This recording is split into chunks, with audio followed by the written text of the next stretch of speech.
السلام علیکم ورحمۃ اللہ وبرکاتہ۔ امید کرتے ہیں کہ آپ سب خیر و عافیت سے ہوں گے۔ اللہ تعالیٰ آپ سب کو اپنے حفظ و امان میں رکھے۔ بیوی کتنے دن بعد والدین سے ملنے جا سکتی ہے؟ کیا اسلام میں بیوی کا حق ہے کہ شوہر ہر ہفتہ میں ایک دفعہ ماں کے گھر لے جائے؟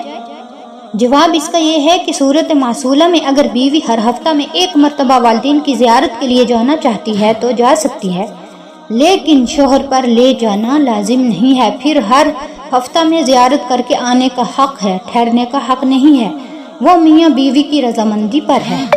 السلام علیکم ورحمۃ اللہ وبرکاتہ۔